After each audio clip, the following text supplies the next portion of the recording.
Hello, hello. Welcome back to the Story Darlings podcast. I'm Sandra. And I'm Tara. And what are we talking about today, Tara? We are discussing the first part of Empire of Storms. Woo! Yes, last week we finished up our discussion on Queen of Shadows. So if you are just joining us, know that we are doing a series read-along of the entire Throne of Glass series by Sarah J Maas. And so last week we released part 2 of Queen of Shadows. Definitely go back and give those a listen if you're just catching up. As Tara said, we're talking about part 1. So Queen of Shadows ended with Aelin and crew kind of crossing into Terrasen territory. And she was very bright-eyed and hopeful about how things were going to turn out for her coming back to her homeland. And then this book starts us off with an interesting prologue. And you want to talk a little bit about what that's about? Yeah, so we get a prologue of the past with Elena and Gavin, and when they were fighting Erewhon, and when they discovered that they weren't going to be able to defeat him, and kind of their plan of action to bide some time, a little bit of time for people to be able to defeat him. And so they were discussing locking him up. Yes, it's interesting because up until this point, we get like little foreshadowing and breadcrumbs that have been sprinkled here and there. Just all of this mystery around Aelin and her heritage. And so we'll go more into that a little bit, but we see that the old Queen Elena pretty much under the worst circumstances ever, they were looking at all-out defeat of the entire, not just their continent, their country, their continent, but the world. And so Elena beseeched her love, Gavin, for them to both just make sacrifices in order not to lose this round and to put it off for a few centuries until something happened. And so that brings us to the present moment. Last book, Elide was on the run after Manon kind of drops her off via wyvern in Oakwald Forest and is just like, Aelin's over there, book it to her. And so Elide with her busted ankle is just like, okay, I'm gonna make my way to my queen that she has a lot of love and history with. So we are back in Elide's perspective, and she is lost as fuck and just wandering around the forest, and there are wyverns flying around overhead. She's on the run. She's carrying something that is very important to Erewhon. And who does she run into? She runs into Lorcan, and the reason the wyverns are circling is because of him, because he took out some of the yellow leg witches. And so they are looking for him to pay him back for that. I don't know. I started liking Lorcan a little bit more in this. I know he was like an ass in the last book, but this book, I don't know. Yeah, his brand of asshole is like that kind of grumpiness that grabs at Tara. Like she just really, really likes those grumpy, strong heroes. And he is in a way, so Lorcan's backstory is he's kind of stuck on Maeve, right? He has like this twisted sense of love for her, which we will see how that goes later on. But he is on a mission right now, going against Maeve's wishes and doing his own thing, because in his mind, this is how he can best protect Maeve, like doing what's best for her no matter what she wants. The juxtaposition between grumpy, ancient, strong, powerful Lorcan and then Elide, who is very cunning and scheming in her own way and has had to learn to survive with these like disguises and kind of manipulation tactics, is so interesting. It's almost like a Manon and Abraxas thing where Lorcan starts taking pity on Elide and like caring about her. And it's just so delicious to watch play out. I get a parallel between Lorcan and his devotion to Maeve and Chaol and his devotion to the king in the earlier books. And I'm just hoping that Lorcan breaks out of that. Or else we will hear about it. Because otherwise I will lose my patience with Lorcan. But right now, it's like book 2, Chaol. I really like him. I just hope that he learns before all-out devastation happens. So while Lorcan and Elide are together in Oakwald, just kind of pressing each other's buttons, feeling themselves out, she lies about who she is and takes on her mother's name, Marian, which is very smart of her. These new creatures appear called the Ilkin, and they are worse than the wordhounds and other creatures. They're just more abominations that Erewhon has been creating. Even Lorcan is afraid of these and not really thinking that they're going to have much luck. So this little scuffle goes down. He tells Elide to run with her broke ass ankle cool. They do get away, and then their story kind of becomes fun because it's her idea to pose and become part of like this, like a husband and wife, which to Lorcan's dismay, he's just like, whatever, I will go along with this, even though he is wholly against this. They kind of weasel their way into a little traveling performing troupe. You brought this up, but who does she say that they were working with previously? Baba Yellowlegs Circus. Okay, I'm going to take us back into that fight with the Ilkin because you mentioned that Elide is cunning and, just masterful in that. And we see a little bit of Elaine, not Elena. Wow.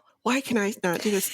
Aelin and Selena in her like mind frame. So I don't know. Maybe the women of Terrasen are just like all wonderful, wonderful, cunning people. Either way, when she gets kind of trapped by an Ilkin, Lorcan is off taking care of a couple others. Elide is on her own with this, with her little broken leg and no magic, all of these things. She uses what I'm fairly positive is the word stone that she gets from Caltaine. And she tricks this Ilkin into thinking that she is on their side and that if they hurt her, they will have hell to pay when they go back. And then she just like walks off free.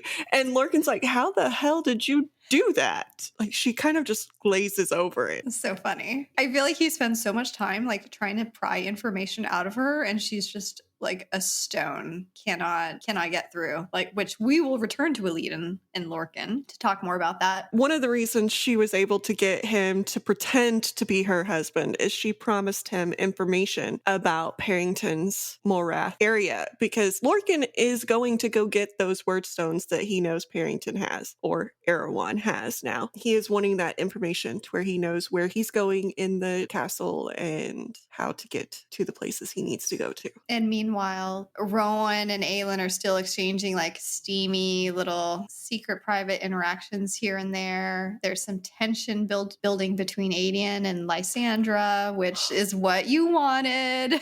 I know. And I was in heaven with Aedion and Lysandra with their like little quippy moments back and forth with each other. And then we'll discuss more later, but yes. Oh, they're so cute. Basically, Aelin is kind of stuck in a holding pattern because previous book she had crossed into her homeland territory thinking she was going to be welcomed to be able to, assume her throne. And that is not the case now. She is being kept somewhere where she has to wait to get an audience with a Lord, Darrow, who has basically become the temporary ruler while things are sorted out. Ren and Murtagh are essentially with him. Then they finally meet in a tavern. It doesn't go well. Darrow is a huge asshole, like so many of these ruling men are, and basically shuts her down and says she is not the queen of Terrasen. And what are you going to do about it? You have no allies, blah, blah, blah. And so there's just a lot of back and forth. Aelin's trying to tell him we have very few allies. This is going to be a problem with Erewhon. We need everyone to act and get their shit together so that we can beat them. And he's just like, problem for another time type of thing. So good times all around. Before that meeting, though, we took a trip back to Manon and what was happening with her. And so last time we saw her, things were not going exactly Manon's way. Manon receives a visit from her grandma. Erewhon basically is there, and he looks at Manon's eyes and he recognizes them. And so he knows that she is someone to him. They are sent to Rithold to kill Dorian and take out the city, basically. So Manon is rightfully iffy about the whole situation. Poor Manon, because she has just started expressing some level of humanity with, meeting Caltaine and Elide and taking care of Abraxas and vice versa. And so she's starting to develop feelings and conscience. And her grandmother has just told her that she sent Iskra, her favorite person in the world, ahead to, lay down the law in Rifthold. And so Manon is pissed, of course, but she's just like very stuck. She doesn't really know what she can do, but she's going to toe that line as much as possible. So after this meeting with her grandmother, she pretty much books it, her and the 13, to Rifthold Rifthold. And because she and the 13 have been doing all of these extra trainings with heavy weight, building their endurance and strength and speed and all of this, they are able to get there very shortly after Iskra has invaded Rifthold. And I don't know if we want to go ahead and jump into all of the stuff that happens in Rifthold, but poor Dorian, poor Dorian. He was already feeling alone and like very torn about putting an end to his father's life after learning that his father had been essentially possessed by this otherworldly demon king for years and years and years. So it's during this meeting in the tavern with Darrow, and he sees, Lysandra's there, Aedion's there, all of them are there. That messenger comes and brings news that the witches have taken Rifthold. And so Aelin goes into freak out mode, and she dispatches Rowan to go fly because he has the power to turn into a hawk, and then he can manipulate the air to make him, drift over there faster. And so he's the only one that will make it in time. So he is supposed to go save Dorian. Then Aelin, since Darrow has now said she can't do anything, her only ally was the Princess Nehemia, and she couldn't even protect her. And so she really has no friends in high places anymore. So who is she really? So now Aelin feels like it's time to cash in on all of these life debts is what she calls them. Yes, these life debts. So as we saw from the Assassin's Blade book, when she raised hell in Skulls Bay and across the Red Desert, now she is going to start taking steps to call on all of these people from her past and plead with them to help her and come to her cause, which starts with Skulls Bay. So Rowan flies to Rifthold. Aelin makes plans to go to Skulls Bay, and then sad face Evangeline is to be left with Murtaugh to be taken care of because it just doesn't make sense for a little child to be, on the road with Lysandra and crew, which makes Evangeline sad. So they're kind of just splitting ways there. We also see more glimpses of the little people. So we haven't really seen them since like the first book, Throne of Glass, when they were like leaving little flowery presents for Aelin. And now they're kind of giving her hints of like trouble that she needs to be aware of, like little warnings and stuff, and giving her a direction to go. So they're the ones that also tell her, there's wyverns, which she didn't really put it together what it meant, but Darrow kind of confirms that the messenger was like witches and wyverns are being sent to Rifthold. So there's that. And then they build like a little effigy of Gavin's temple in Ilium. So now Aelin's like, okay, we're going to have to go deal with stuff over there too, for whatever reason. The party just kind of separated. You see both a sweet moment and I will rain down murder on you with Evangeline getting left there with Murtaugh and Rin. And the sweet moment is she also leaves Fleetfoot and she asks Evangeline to make sure to take care of her as like a kind of distraction, like, this is my favorite thing. Lysandra is leaving her favorite thing and you guys have to take care of each other. And that was such a sweet scene. But then she immediately turns back to the I will murder everybody in sight person when she tells Rin and Murtaugh that if she gets hurt at all, she will kill everybody they ever know kind of thing. And it's like, yeah, you go. Tara loves it. Meanwhile, back in Rifthold, Dorian has been having nightmares. He's dealing with a lot after being possessed by that Valg prince for so long, and then killing his own dad, a huge, chunk of the glass palace being destroyed, and dealing with that aftermath. And he's very much on his own island over there. So he's training as best as he can with his power. Then all hell starts breaking loose. Witches and wyverns arrive. People start screaming. He's standing on his balcony trying to basically throw like fireballs, basically, and just like stop things, like destroying things. And they're trying to break down the glass walls so that they can get at him. And things look bleak until it's not Iskra that meets him in his rooms. It's like a different yellow leg. It's Zelta. Yeah, you want to talk about what happens? He is being attacked by the Yellow Legs witches, and Manon gets there. And she stops him, and she kills Zelta and a couple others to save Dorian. I'm waiting for those two to get together. And Manon killing these people, like, this is not a light decision that she makes. Like, she seriously struggled with it. And it was only until that witch's wyvern was going to beat Dorian's ass basically, that happens. And then more witches show up, and Manon's just like, oh my God, I'm going to have to take 3 lives. But it's Rowan who then shows up, and he immediately deads these 3 yellow leg witches. There's like this nasty little exchange between Rowan and Manon. She ends up telling them to like get the hell out. And so they basically go the sewer route, the popular sewer route. And they duck out of there, take a little boat, and escape. And like you said, Manon does not make this decision easily. As we remember, witches, if you kill a witch, you are known as a witch killer, and you have this scent on you of that witch, as we figured out when Selena killed Baba Yellowlegs. It is avenged quite seriously. And Manon knows that if anybody finds out that she was responsible for this, she will have hell to pay. And when she goes back, she kind of does. And so the next scene we see Manon, it is as she's walking back into the witch keep kind of thing. Grandma's there, and so are all of the other matrons, and their seconds are waiting outside, or their thirds maybe. Witches are waiting outside, and then witches are waiting inside. And Manon's like, this is a trial. And so she goes in, and the Yellow Legs heir is quite peeved at her, accuses her of killing the witches, which Manon did. But Manon says, no, this was my right to take that city, and you took it away from me. And your second, or whoever Zelta was,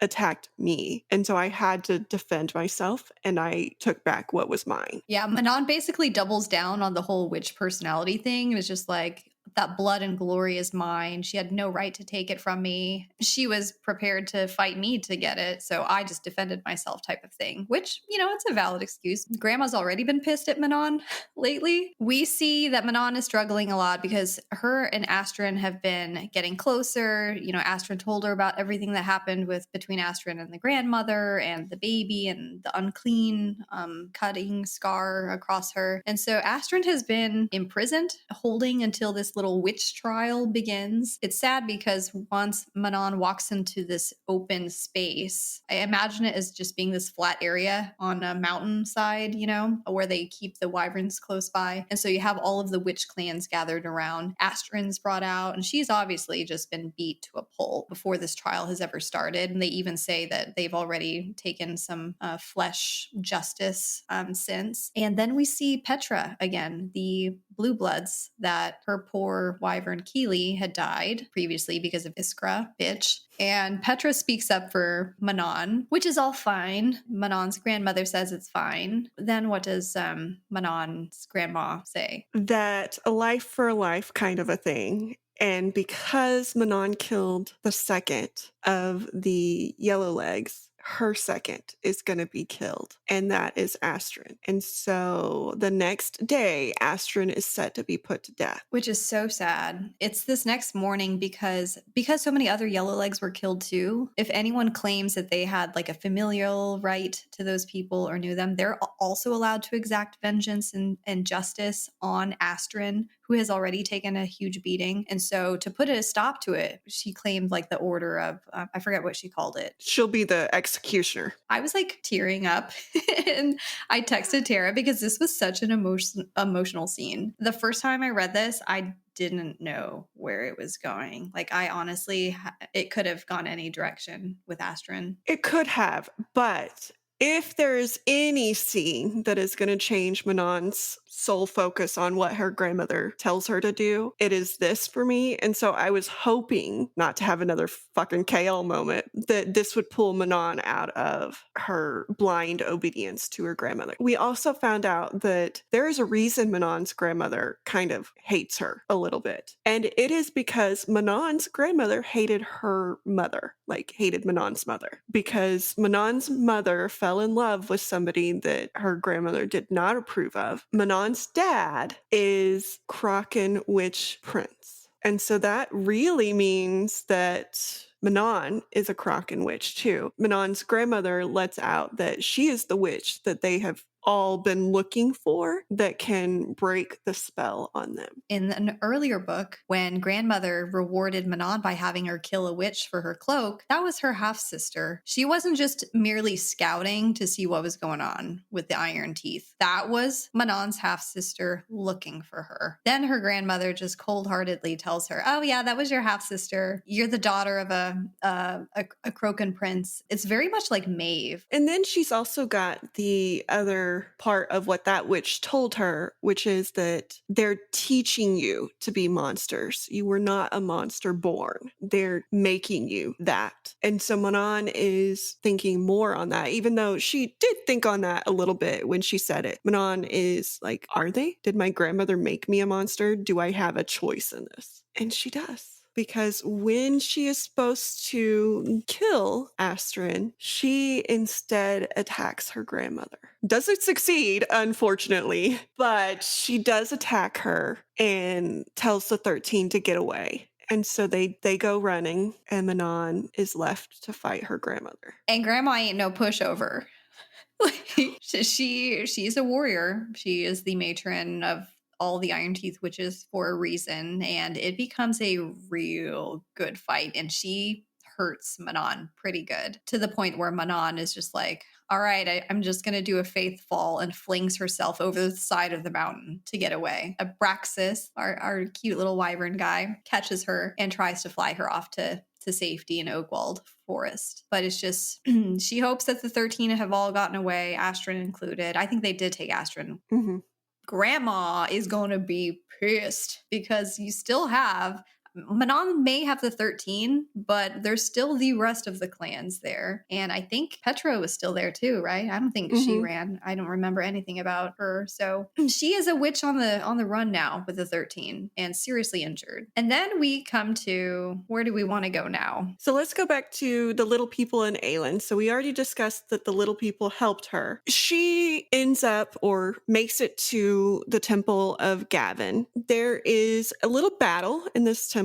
And I say little, but it is a large battle. Aelin and her crew come face to face with Erewhon in someone else's body. And so it is the overseer from Endovir that basically beat her the whole time she was there. Erewhon is using that to kind of unnerve Aelin because he knows she was Selena, he knows she is Aelin, and he has her whole backstory. But she turns him into ash. She does. Aelin has been getting powerful. Those little one-on-one training sessions with Rowan must be doing something right, because she's learning to just dig deeper and be able to manifest more powerful magic. So she does just vamoose him. And he was the one that was also experimented on into a new creature, right? Like he didn't even have a heart beating in his chest. It was replaced with just the iron, the word stone. And I guess this is the way that Erewhon is able to just become the eyes of like whoever he wants, whoever's enthralled to him. Very unsettling stuff.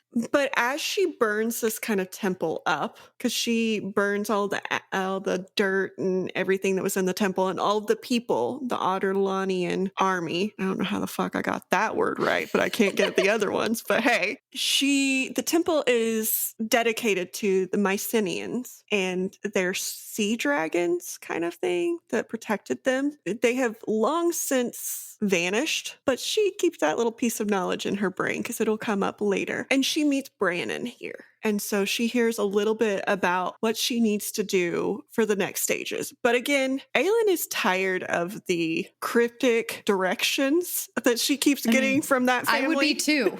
I'd be like, just tell me what the fuck I need to do. They waste like half the time saying, this connection is so far and vague. And then they run out of time saying the actual important bits. Yeah, so she summons Brannon and he's like, yo, there aren't just keys. There's a lock that goes with these keys, and the lock is in the stone marshes. So you need to get your ass over there and get it so that you can handle Erewhon for good. And that lock is in Ilway, in the marshes of Ilway. So she's still going to Skulls Bay because that's where she's meeting back up with Rowan and hopefully Prince Dorian or King Dorian now. And then the whole crew is supposed to head to Ilway to get these locks. So then we're in Skulls Bay. Rowan and Dorian make it to Skulls Bay before Aelin and crew, and they are trying to get a meeting with Rolf. They pick out a hotel that's fancier than they would normally stay in because they're trying to convince him that they have the money to pay for his mercenaries to join their team. And Rowan, I don't remember who it was, but somebody was like, we can't pretend we have the money if we don't pretend we have the money. And so they're staying in this hotel and they run into some people that we know, little kitty cat boy and Fenris. And at first, Rowan's like, what the hell are you doing here? Very suspicious. Yes. And he gets the explanation that Maeve sent them to kill Lorcan. Because Lorcan is AWOL. Yes. And Rowan is kind of, he's like, I don't want to help you, but if you help me, I'll kind of help you because Lorcan is going to come back to us. Like once he figures out he does not have the thing he's looking for, he will come back. He will find us. So, but he doesn't tell them. Yeah. I can't tell you where he is, but I can tell you where he will be in the future. Yeah, their response is like, oh, so you've seen him? Maybe. He does basically inform them that if they stay with him, that they will have a run-in with Lorcan. And so he is trying to convince the cadre, or at least the 2 members that are here, to join him in the battles to come against Erewhon. And they're kind of like, well, we don't really have Maeve's permission, but we really were told to do whatever we needed to do to kill Lorcan. And so we are, in essence, kind of following mental gymnastics, her orders here. And so they make a kind of pact to help, but only after Rowan lets something slip of whose life is in the balance if they do not help. He tells Gavriel that if you don't help us, your son will die because he is a part of this crew that is going to fight and he will die for it. Gavriel has sad kitty cat boy eyes and it's just like, what? I have a son? Just disbelief. And now he's in all his feelings. And there's just, you see how there's so much at stake for each of the characters. And like Fenris, like his brother Connell, who's tied to Maeve because he essentially switched places. We've learned that Fenris wanted to be the one to train Aelin when she first came over to Wendlin. And Maeve was just like, oh, hell no. Nope, sorry. You're going to stay here with me. But we also get some backstory to that because Fenris had turned down Maeve. He's like, no, I'm not going to be a part of all of this. I'm not going to take the blood oath to you. And his brother Connell always felt left out. And so then when Maeve came to him, he thought Maeve was coming to him and picking him over Fenris. And she wasn't. She was using him to get Fenris in her crew. And so like Fenris is doing all of this to protect his brother. And his brother, I get the sense, doesn't give a shit because he's so jealous of him. Haven't really met him, so I'm just hearing bits and pieces. But right now, I'm not a fan of Connell. You have a uphill battle to prove when you were a character introduced in this series to Tara. Like until you have been tested. Especially if the stories that are being told about you do not show you in a positive light. And I'm sorry, but your jealousy got you and your brother sapped into basically Maeve's claws. Tara likes to blame it mostly on the characters for, what jealousy or whatever. But he was like in essence exploited too. Yes, he was the younger one. And just as you said, like he did feel left out. He just wanted to be better than his brother for once. Yeah. That's why I'm giving him a shadow of a doubt that he's probably not as bad as what they're making him out to be. But if he is, I don't like him. Isn't it fun reading all these characters though? Like Lorcan and Gavriel and Aiden, like Aedion, they all have like such complex They're all very gray. Like even Lysandra, who, holy hell, I sent Sandra a text. I'm like, I think I'm in love with Lysandra. Although my phone did autocorrect that. So it was not Lysandra. It was Lysander. And I don't even know who that is. But hey, Lysandra, this book. MVP. Yes. And I have a feeling she's going to be MVP of a few more books because she is just that. And I had harsh feelings for her in past books because of how she was acting. So I will change my mind if the character like deserves it. That's Like again, Calcine, you changed your mind there. yeah, that's again why I'm saying like I'm giving him a benefit of the doubt that if he comes in and is not this just jealous little person, I'll be okay. I'll like him. It's fair. See, Tara's very level, very level. Just you Very just have to fair. like stop being a jackass at some point in time and I will like you. Yeah, if it's like 4 books of you being an idiot, Kale, then there's no love for you. But yes. I mean, there is a little bit of love now for Kale. Like he did sacrifice himself. I am thawing my frozen heart from the last couple of books of Kale a little bit. He is also not in this book, so that might be helping. Because the last moment I got of Kale was a little bit heart thawing. So I'm still pissed, as we've like heard me mention his name a few times in this episode already. I think we're on an upshoot of Kale. So I am not above changing my mind or giving somebody forgiveness when they deserve it. Back in Elide and Lorcan, where they're pretending to be husband and wife and stuff, and like she's finally getting a bath, and they're sharing a tent, and it's a little tent. And I think earlier in the book, Aelin and Rowan had to share like a bed in that tavern, you know, type of thing too. So I love those little tropes like that. I would say seeing Elide and Lorcan interact and kind of feel each other out and kind of slowly melt each other's icy exteriors was a really sweet treat to read, because Lorcan has started doing things like giving her a salve for her ankle to make it feel better, and like using his power to like assist her in walking so it's not so painful. So you see like all these little things starting to happen. You're like, ooh, what's going on there?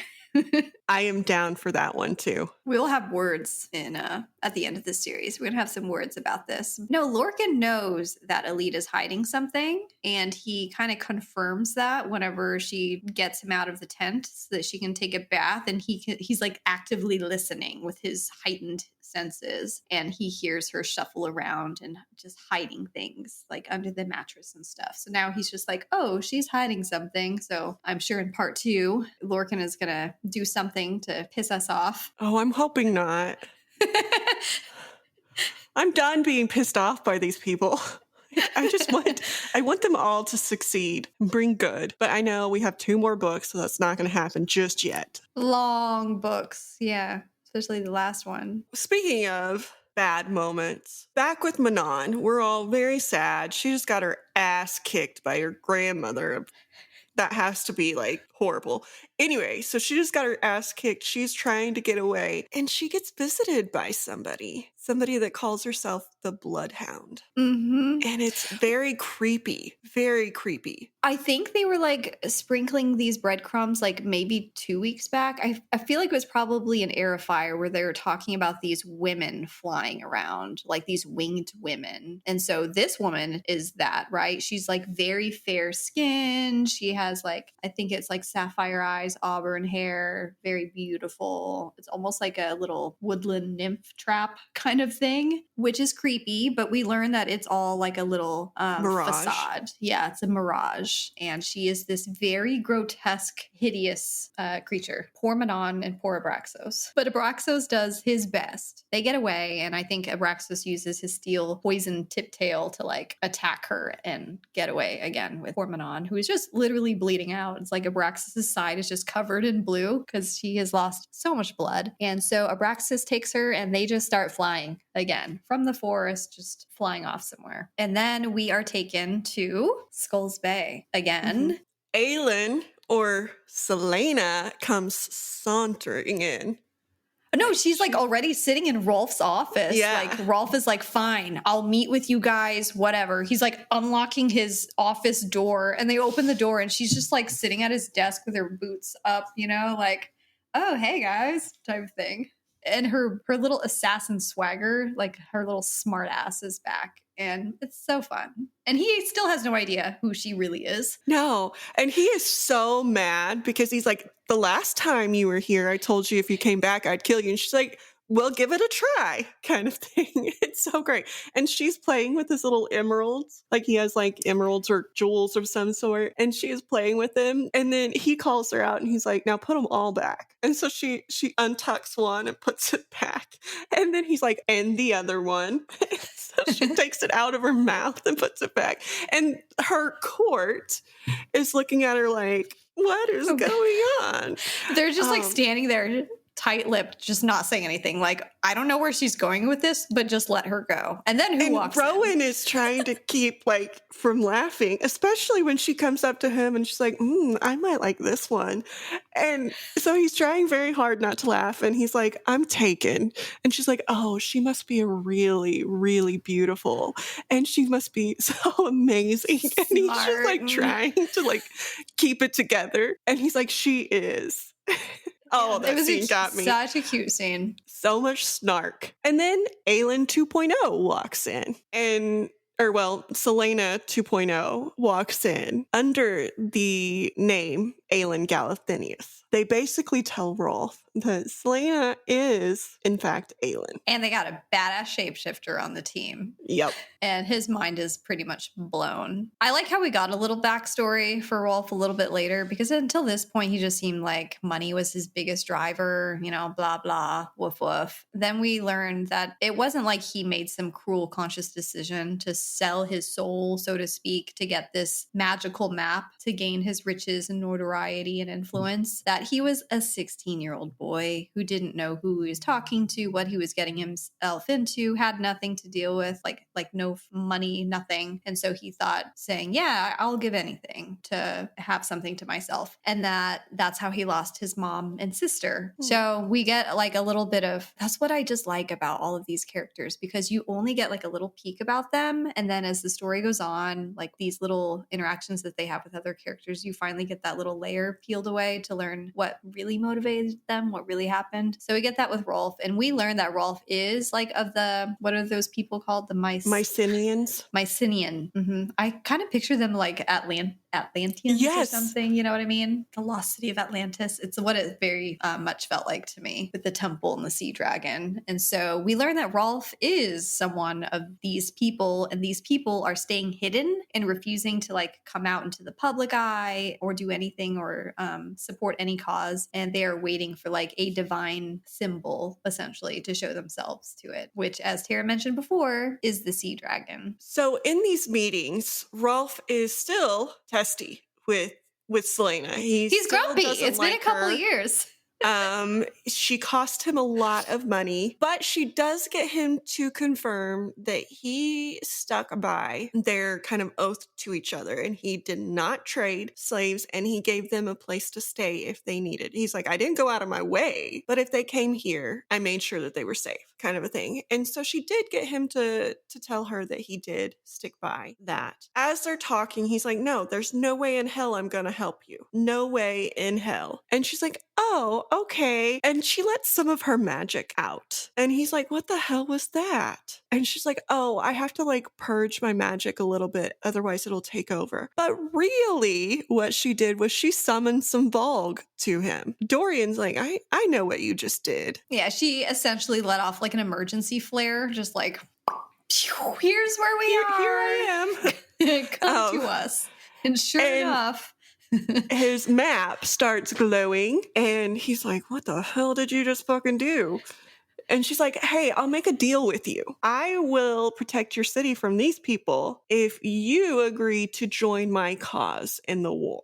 And he's like, okay, I guess, like, under duress here, I will do this because I need my city protected. And so we get another battle. The Valgar lured to Skulls Bay. There's like 3 ships, and from what they can tell, 2 sea wyverns in the ocean. And so Aelin and Lysandra have been just scheming, just the 2 of them, some girl genius in the works. And so they're not letting anyone else in on the plans. So it's a surprise to everyone when they're preparing preparing to face these ships and these sea wyverns, and Lysandra just like steps off the side of the ship and just goes into the water. The water is like glowing. There's like a fucking fin like starting to ripple out of the water, and this big ass thing is just forming under the surface of the ocean. And she transforms into a fucking sea dragon, which is what the Mycenians. The Mycenians. Haha, it's you.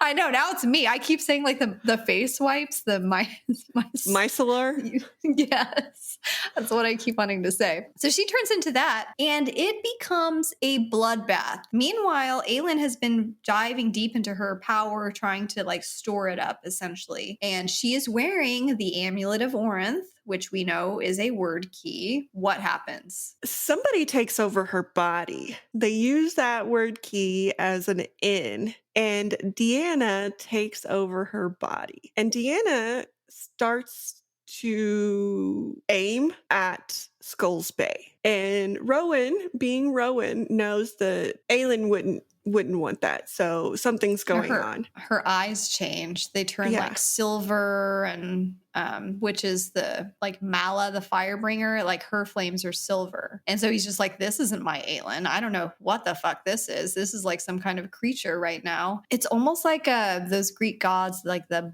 bloodlust taking over, where they don't really care what side wins. They just want to wreak carnage and chaos. And so that's what basically happens. And Rowan, she's even like bonded with Rowan, and like stealing his power is what Mala is doing. So now Rowan is tapped out, and now Aelin is tapped out. She finally shuts the queen, or the goddess is what she is. She shuts the goddess out of her body, and they both have nothing left. So there goes that plan, because Aelin was supposed to use her firepower to fucking destroy all these ships and stuff. And so now it is all up to poor Lysandra in the ocean herself. And the way that Aelin finally made it through to shut Mala out, or not Mala, Deanna out, is because Deanna's aiming at Skulls Bay. Rowan steps in front of it. Aelin, being Aelin, is like, oh, fuck no, you're not going to hurt Rowan. And so she is able to push her out, which is a feat. She does destroy the ship beneath them, though, right? Like it becomes wreckage. So it gets like misfired. So now half of their plans are fucking destroyed. Meanwhile, there was a moment when Aelin kind of remembered Sam running up the tower steps, to get Chainbreaker, and it was like Aedion running up to this little giant crossbow thing to shoot this big missile type of thing into the water. So we have Aedion doing that on one tower, and Dorian is on another tower, just kind of in the back trying to stay safe, but also like back up. But it's primarily up to Lysandra. So she is a sea dragon, but they're not like the biggest creatures. I mean, the sea wyverns are almost as big as she is, or I think the same size. And so she is killing them. All of a sudden, like 3 more sea wyverns come, and they're fucking huge. And it turns out the ones that Lysandra has been battling the whole time underwater are like baby ones. And they're the baby ones of these 3 that are on their way, and they are pissed off. So then it just becomes this game of chase with little Lysandra with these 3 big wyverns chasing her through this wreckage, and she is getting shot at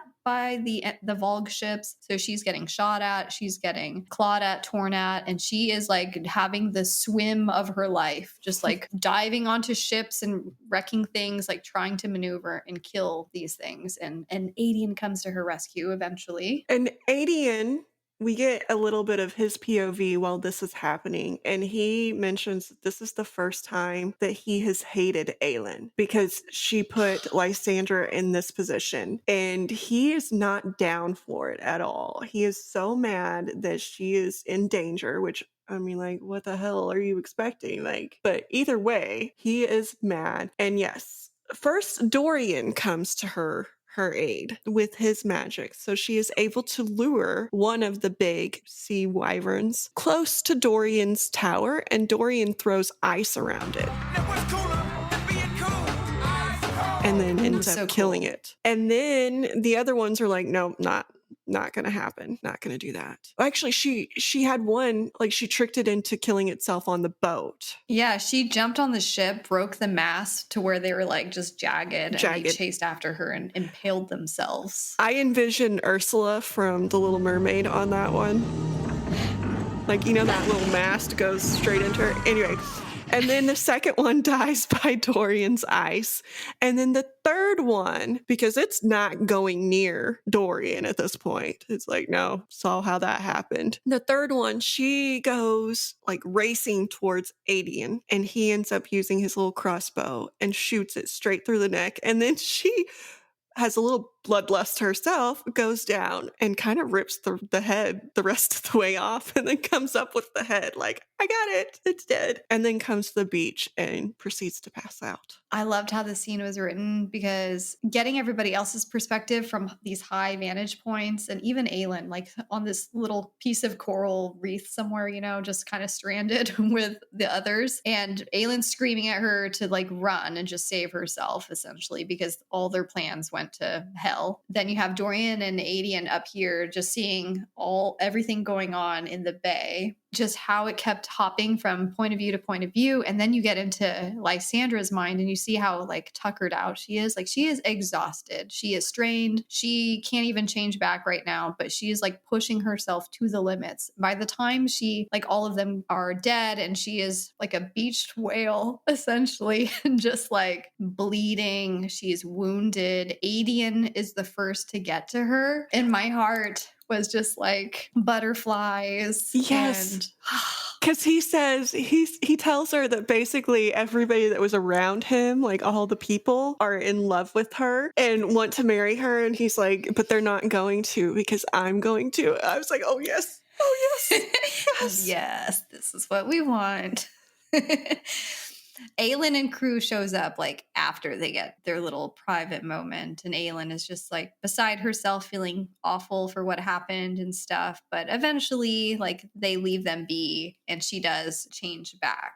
Lysandra does change back, and she's naked, and Aedion covers her body and like picks her up because she's just out, and like carries her back, and we see his dad like kind of observing stalkerish his son. Yeah, it's like in one hand it's like kind of creepy, and then on the other hand it's like he never knew he had a son. He really never felt like he had anything to live for besides serving Maeve, and now he sees his son who is just doing all these heroic things, and he's heard stories about but never knew it was his son, and he just wants to be a part of his life so bad. So it's like, oh.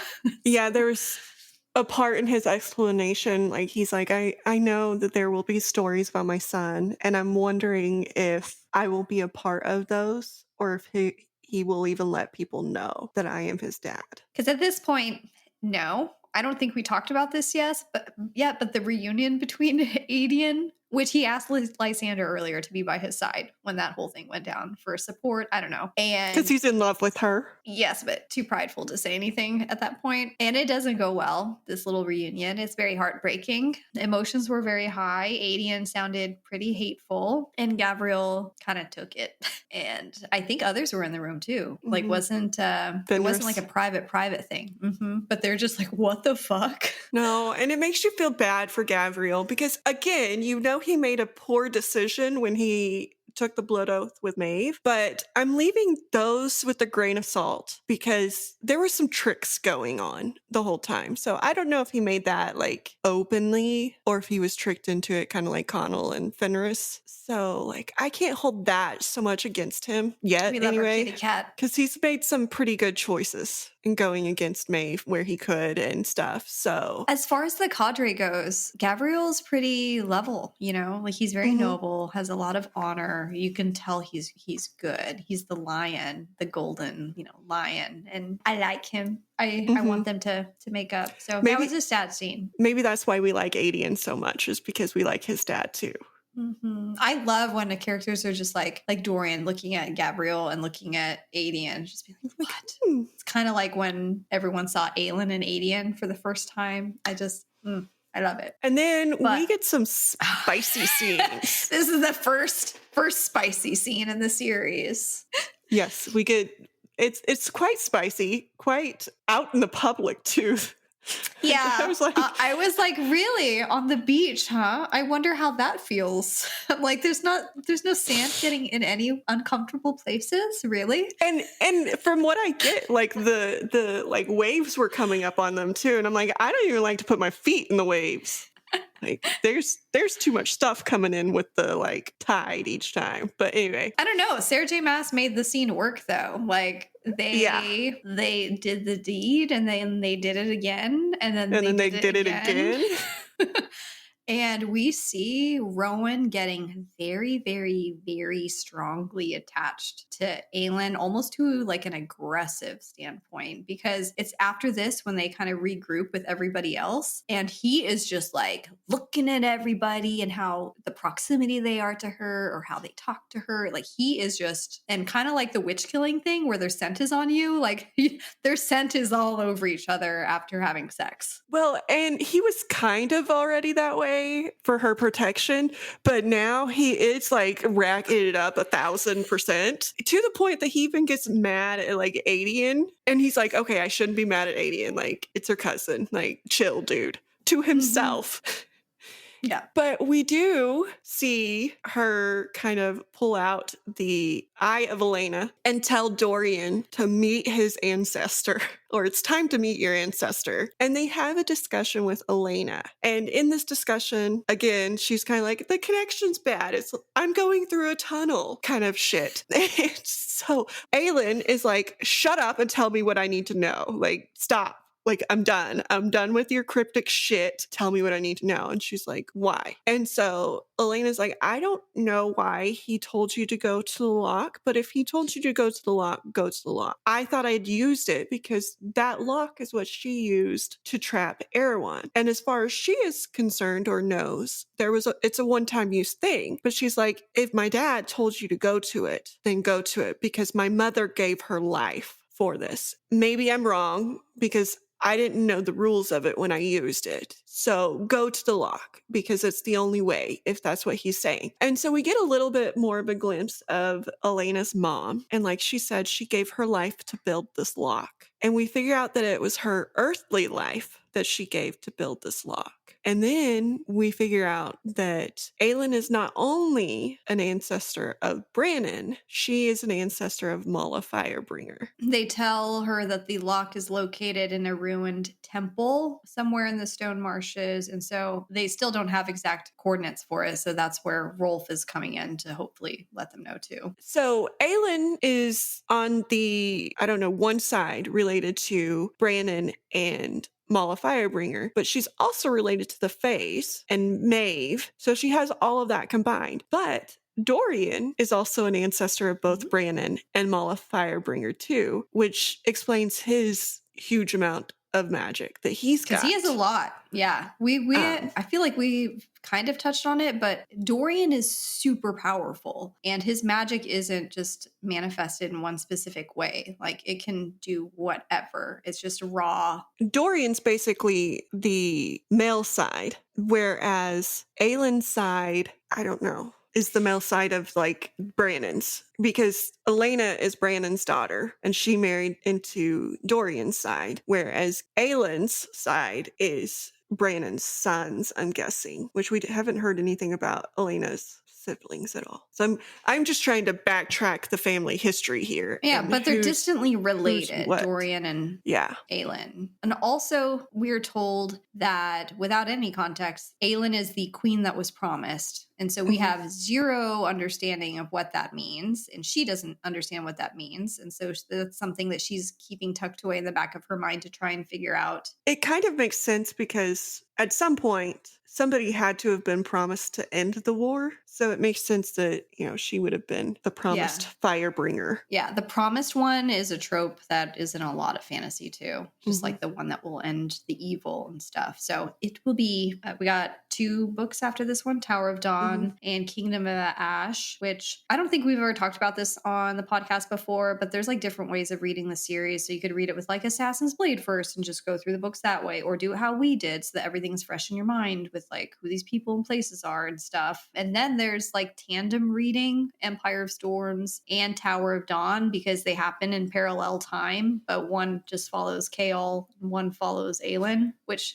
I'm like, I don't even want to mess with doing that for the podcast. Let's just do one book and then the next one. So the next book, we're actually going to talk about like Chaol's stuff. Before we get there, this book ends with kind of a more hopeful note for our girl Manon. So they're on a ship going for Eelway to the Stone Marshes because that's where everything is just destiny is bringing them, apparently, is just to get this lock in the marshes. And aren't Lorcan and Elide like making their way that direction as well? I forget. I don't like, know if they're making it that way, but they're like Elide is trying to get to Terrasen and Lorcan is trying to get to Morath because he thinks the word stones are with Erewhon. Right. Okay. And Elide is trying to get to Terrasen. My dad's a commander.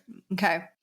Yeah. So we have most of the party making their way to the Stone Marshes, and then Lorcan's still trying to get information out of Elide. Like, A, what are you hiding? And B, tell me more about the layout of Morath, which she does tell him that her father or her uncle Vernon is like a commander over there. And Lorcan learns that Vernon is not a good person. And he's like, do you want me to kill him? And she's like, what's the cost? Yeah. Smart, very smart of her to ask if there's a cost. And he's like, damn it, no cost, And so that's kind of end scene for them. Aelin and crew are on the ship on their way to the Stone Marshes when something is flying at their ship. And it gets closer and closer, and it is Abraxas carrying the unconscious, bleeding out Manon, lands onto the ship, frightens everyone, and that's like pretty much the end of the scene. Well, and you get Dorian yelling, no, don't shoot. Like, don't hurt her, too. And didn't she land in the water? So they're going to have to fish her out. Oh, yeah, she did. Yeah, she did. She fell into the water off the side. Poor Manon. She's But she's finally on the good side. So she's on the good side, but she has some healing to do, and she's on a ship full of haters. Except for Dorian. And even Dorian doesn't like fully trust her. And Aelin. And Rowan has to be kind of on his side now, or like her side. Like Aelin's... I don't even know how Rowan's going to be because Rowan's been weird ever since like having sex with Aelin. He's just like hyper possessive and defensive of her. Like no one get near her. I think he's going to be on her side because Aelin's going to be on her side. I can see Lysandra getting on her side, which then will push Aedion on her side. I could see it. I could see it going well. Such a ragtag crew now that we have all together in one place, isn't it? And then if we can get the 13 on their side and Lorcan, we'll have a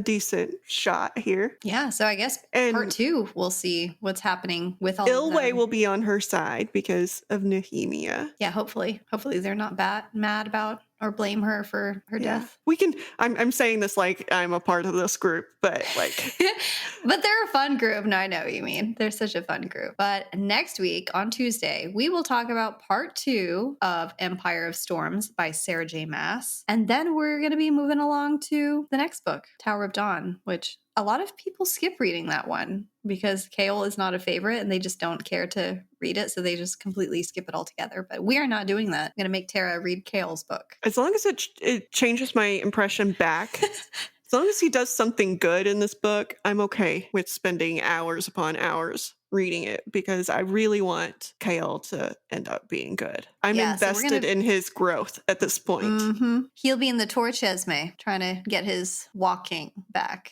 And I hope we get to meet, what was her name? The tavern lady that went to Tori Chesme? Irene, yeah. I hope we get to see her again. We shall see. But until next week, we're going to finish up Empire of Storms and see what happens with the 13 and Manon and Elide and Lorcan, the husband and wife, and what goes down in the Stone Marshes. If they get there, this book, I can't remember. We hope you enjoyed this episode talking about part 1 of Empire of Storms by Sarah J Maas. And tune in next week for the last half. And don't forget to comment, like, subscribe, and we will see you then. Thanks. Bye.